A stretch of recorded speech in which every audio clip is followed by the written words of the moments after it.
Fuck. What's up, man? Let me take you for a little spin, man. Show you what it feel like. I gotta go make these drop-offs. Man, you think you're the only one out here working, B? Gotta make drop-offs too, B. Come on, man, get in, man. I ain't taking no for an answer, man.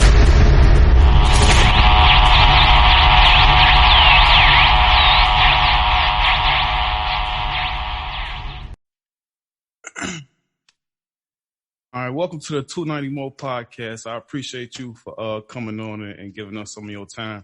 Why don't you go ahead and introduce yourself for my viewers and listeners? Okay, my name is Anna Williams. There goes Anna on Instagram, Anna Katerina on Facebook. My business is Acucar Body Basics, Inc. My website is acucarbdinc.com. Okay.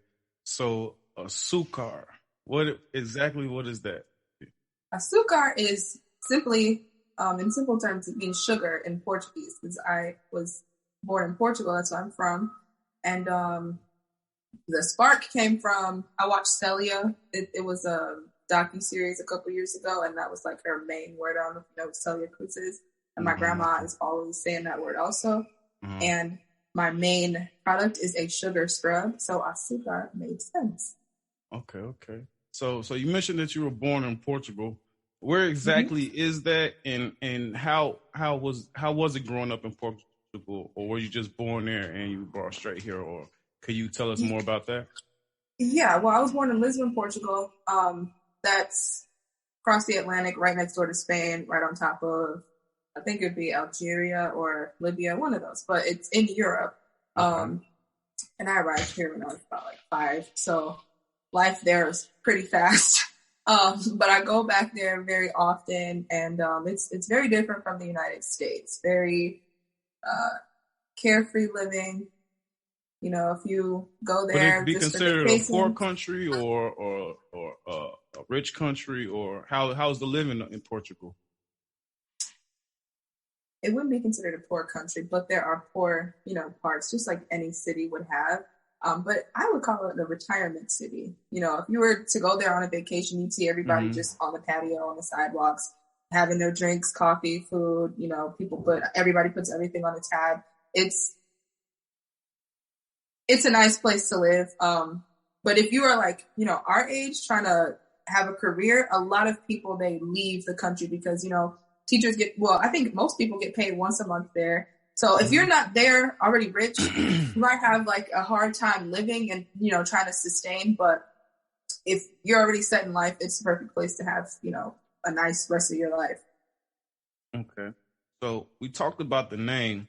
How did you turn that name, and why did you turn that into a business? How did that come to be? Okay. Well, I went to a couple colleges. I don't know if that's a good or bad thing.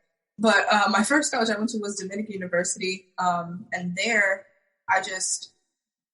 you're a college student, kind of like low on funds, needed lotion, needed different things, personal hygiene products and stuff. And all right. Can you still see me? Oh no, okay. I lost you. Got you. Somebody's calling. I don't know. So running low on funds, needed different personal hygiene things like lotion, body butters, whatever. And my grandma had always been the person in our family to show us how to do things naturally, how to use different herbs and flowers, oils, essential oils from the earth. And that had been always something that I'd known of and I'd done. So just taking what I know and taking what I needed and putting them together and created my business. Mm-hmm. Okay. So do you remember the exact event or the exact thing that made you, because I'm sure this was stuff that you were already, doing for yourself as far as making your own products. Mm-hmm.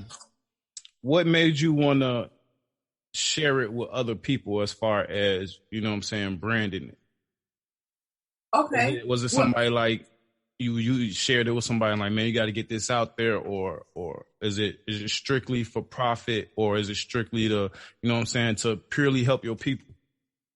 It's purely to help my people because, and again, we call each other indigenous people because we feel like we are indigenous to, the earth pretty much. But no, it's strictly to help my people. I read labels all the time. I read articles. I watch documentaries. I watch the YouTube videos. And a lot of the ingredients in all the products that we use are 99.9 of the time harmful, if not. You know, there are certain things in shampoos that we use. And I could mention it in this video, but I don't know if that would be like controversial. But there are ingredients in the videos, in the products that we use that could cause like, you know, hormone imbalances or, you know, could cause things like eczema that people deal with every day. You know, the mom may have been using certain things and it may have affected the baby. And then, you know, the baby would be born with certain, you know, skin problems or, you know, any type of issues that you may have. So my thing is, I believe that everybody should be able, if not to if you can ingest whatever you're using on your skin, you shouldn't have a problem with it. I think everybody should be using all natural products. Everything that is from the earth was for us. So if we can ingest it and we can use it on our body, we shouldn't have any issue.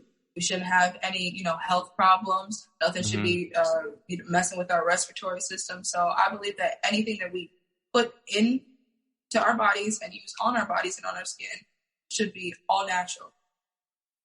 I noticed that looking at your website, and that's a question pertaining that I'm going to get to a little bit later. So that's something I definitely did notice. But before we get to that, scrubs, shampoo, art, what made you choose these products specifically to use to touch the people? Because we always want to look and feel good. And a lot of my friends, they will spend a lot of money trying, you know, for their skin, to make their skin hydrated, to hydrate their skin, make it soft.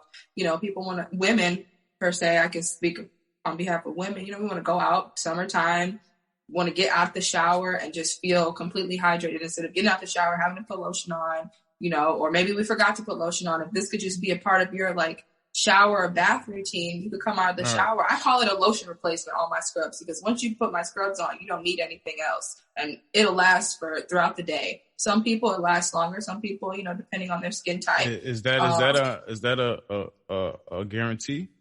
That's a guarantee. Okay. And that's one thing I meant to mention earlier when he had made the comment. But this podcast used to be named the No Cap Podcast, so it's explicit, no holds bar. We do 100% facts, no cap, real rap. If you feel like it's something that the people 100% truth. If you feel like it's something that people need to hear, speak your truth. You know what I'm saying? I'm not here to hold nobody words back. I'm not a scientist. You know what I'm saying? You the specialist in this field. That's why I got you on the show. So I appreciate any expertise you got to offer for me, my viewers and listeners. Okay. I appreciate you for having me. So also reviewing your site and your products, I also noticed that you consider your products luxury products. What makes your products luxury over the typical products that you might see on the counters? Okay, my product is considered luxury over any other over-the-counter product because my ingredient list is simple, and the result that you would expect to get from any other over-the-counter product with a long list of ingredients that you probably would have to Google, you'll get it from mine, and my ingredients. Google still won't know what it is.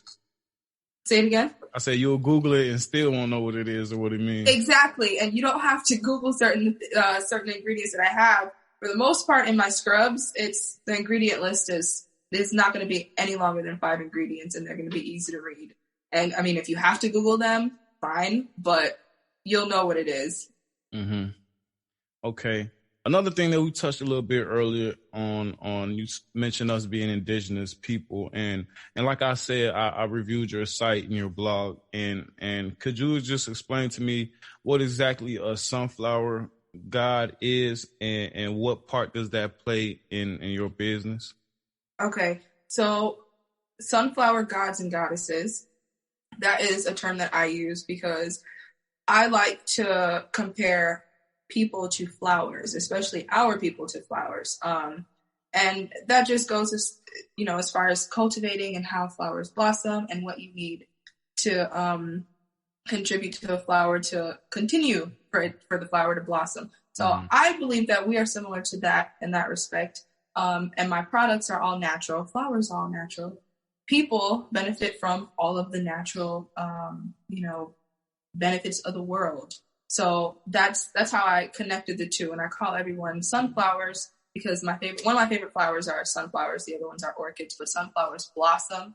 They are reminiscent of the sun, and we're all sun children, I believe. And most of, especially us, melanated people, we get all of our vitamin D, all of our energy from the sun. If people are depressed, we go outside versus going to the doctor and getting prescribed, anxiety medicine. You go outside, meditate under the sun. It's going to kick up your serotonin. Some of those receptors in your brain are going to kick to the opposite side of depression, and you'll feel better.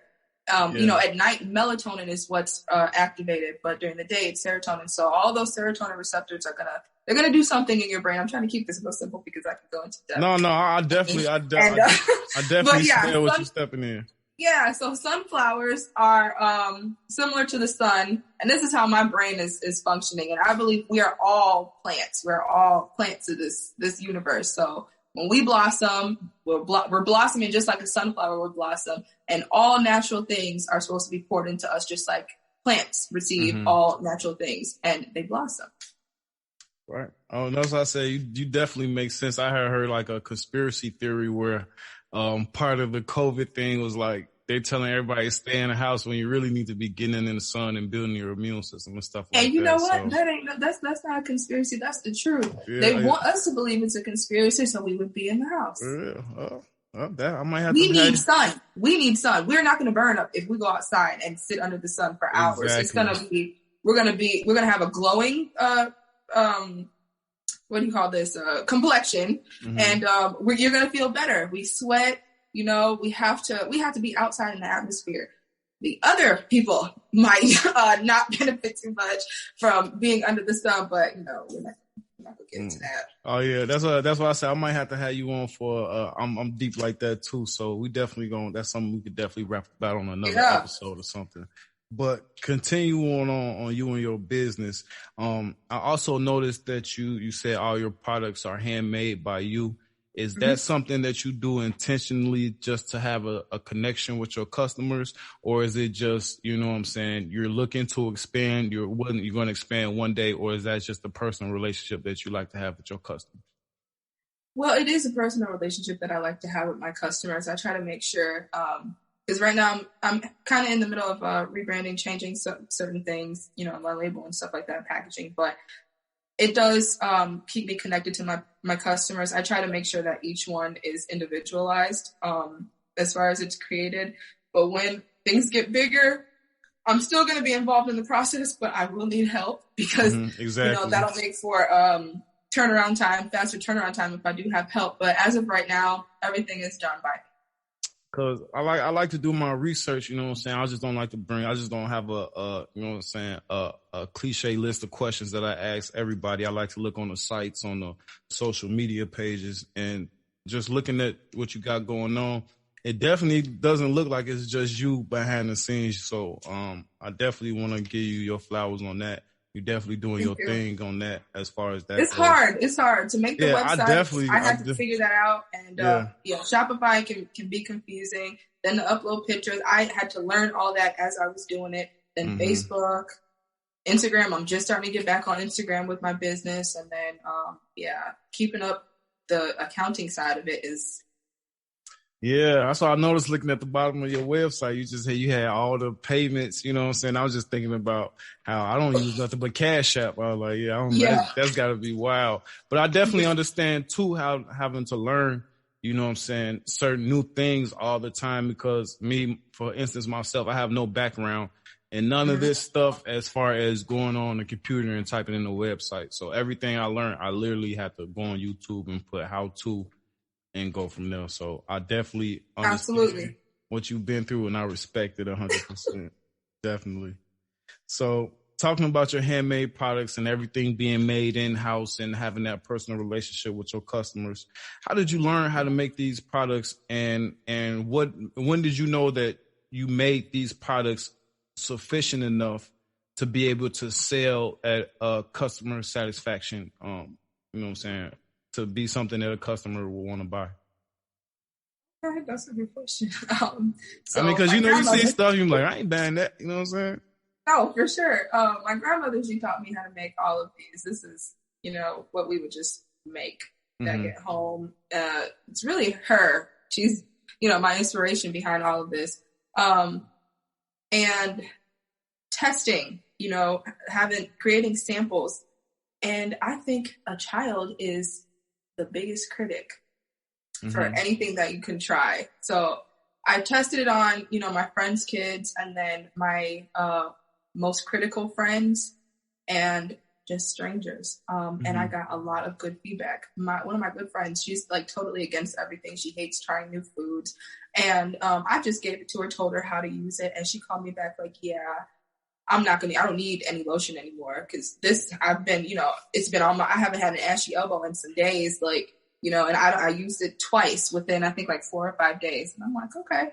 And then she tried it on her baby. One of my friend's babies has really, really bad eczema. She doesn't deal with that anymore as long as she uses that. And I give her one without a scent. So what I could, if customers get as specific as they can, I will try to like meet all of their needs just because everybody's skin is not the same.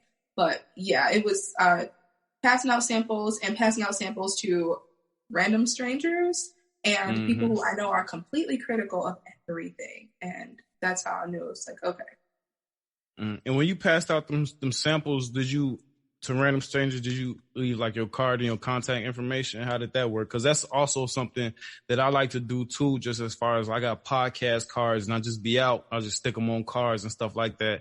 I know people who's in the hip hop and I'll tell them, man, just pass your music out, stuff like that. So is that something, did you attach a business card to it, or how did you get feedback from those samples or from those testings? So when I was doing that, it was mainly on Facebook. I didn't even have a website yet. So I had a flyer with me, a small flyer, and I was passing out samples, passing them out where at school, passing them out, I was just out. And then one advertising like tip that I kind of learned was airdropping my flyer to like random people, and people were reaching out to me. So your airdrop just be open like that? A lot of people have their phone, I don't even know if they pay attention, but they have their phones just like enough where I could airdrop. And, one lady was like, what is this? And we had a conversation and she's just like, okay, that was pretty smart, but it's also kind of creepy because I just got a random flyer. So I was trying all avenues. I've been considering getting, I got a note now. I've been considering getting another phone just because of the podcast and a lot going on. And that idea, I love it. So I will it's creepy, just in a but basketball game, just dropping it in on everybody. Yeah, literally. Yeah. Okay. So that's definitely a dope idea, and I love your enthusiasm because that's another type of guest I like to have on a podcast. Is people, a lot of people have ideas, you know what I'm saying, and they don't put. Yeah, we're supposed to just kick back ideas between each other, just help each other out. And a lot of people don't put, actual muscle behind that idea. Like I hear people say all the time, like I want to do this, I want to do that.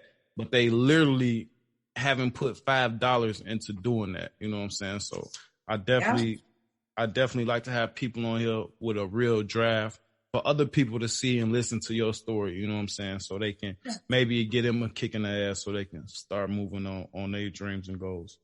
Yeah. So we kind of walked into this next question, just talking a little bit about the natural ingredients and being able to customize or order specifically to a customer's need. So with that being said, how do you go about getting these natural ingredients? Do you grow them or buy them from a natural source?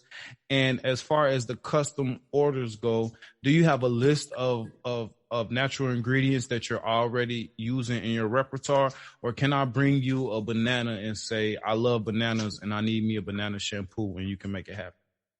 Okay, that was a long question. I'm sorry. I could come back. We can split it up if I need to. Okay, so I do buy them wholesale. Only because I live in an apartment and I live in Chicago, so it'll be kind of hard to be growing my own things unless.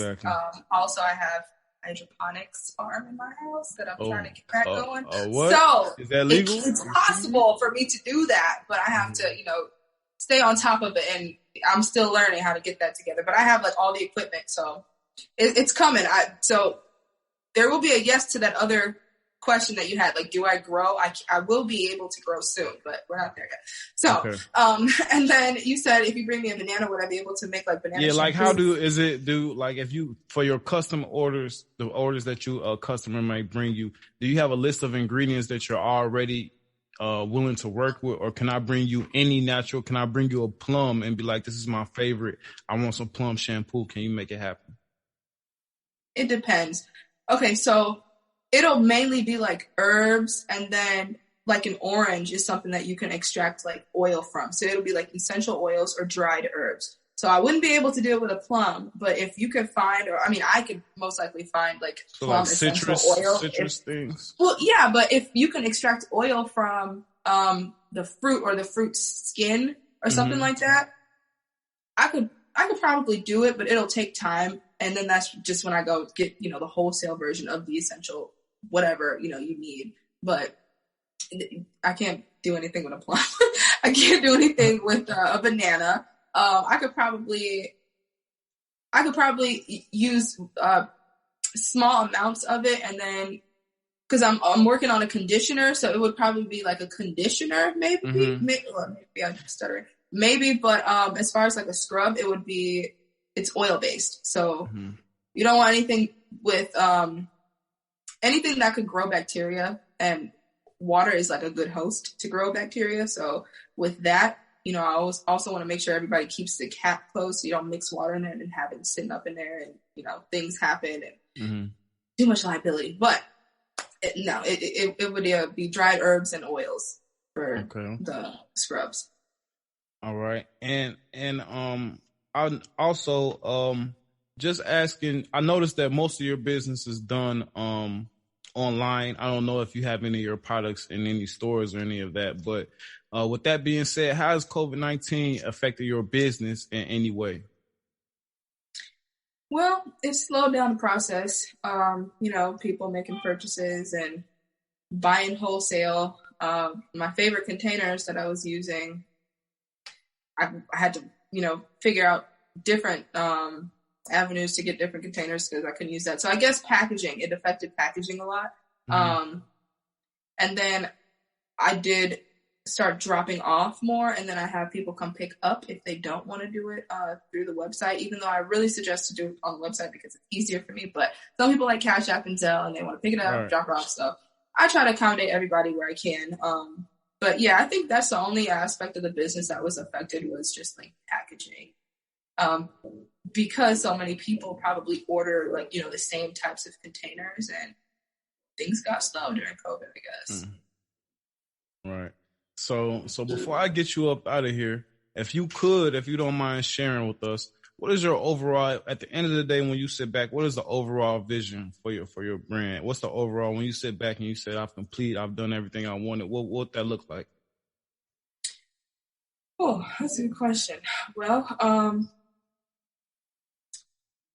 obviously want to be bigger than what I am now. And I want to be on your way. Thank you. And I want to be able to reach more people. I want to be overseas. I want everybody to, let go of all artificial, anything, and just go back to nature, go back to using natural products. I'm trying to be as much of a vegan as I can. So, that coincides with my business. And I think just going back to like basic roots would, I feel like I've done everything that I can do with my business as far as it being natural. And as far as us being indigenous people, and just so I can add, I am a part of Nation of Indigenous Peoples podcast. So you might have to have us on so we can talk and expound on my business. I thought of 2-3 different episodes. I got to have you back on already. So we definitely going to have you back on. Yeah. And you would definitely, it'll be very interesting because we're using that. I personally want people to look at that podcast as a self-help podcast to free themselves from, United States, America, whatever you want to call this. So we'll get into that too. But yes, just going back to the roots and being able to help people naturally take care of themselves and feel good. I feel like I'd be at my peak. Okay. And like I said, I really appreciate your time, especially for people like like yourself who's running a business. I know how valuable your time is. So before I get you up out of here, I need a personal recommendation. One of the things I like to do on my podcast is I like to try to relate to the people as much as possible. You know what I'm saying? Nobody's perfect. Everybody got something going on. What can you recommend for me? You know what I'm saying? I have an issue with ingrown hairs in my beard. Do you have anything that you recommend for ingrown hairs for men with beards? Yes. The scrub. You can use the scrub. I can make a peppermint scrub. I can make a dry scrub for your beard. I have a turmeric facial scrub. So all the scrubs will help. So, after you shave, you immediately put that on. And then I have other, like personal remedies that I add on my website and things like that. I need a recommendation for the aftershave and then the daily scrub. That's what I really need. Some daily. If you got something that I can put on and not need to moisturize after I put on, that would be great. Okay, I got you. It's all in the scrub family. Okay, that's what I said. Make a recommendation, send me my receipt, and I'm a shop with you, and definitely gonna be a review up on the 290 Mo podcast site. Okay, so it's gonna be the peppermint scrub and the turmeric scrub, and I got you. Okay, so like I said, thank you for coming on. Enjoy the rest of your day. All right, thank you. All right, no problem.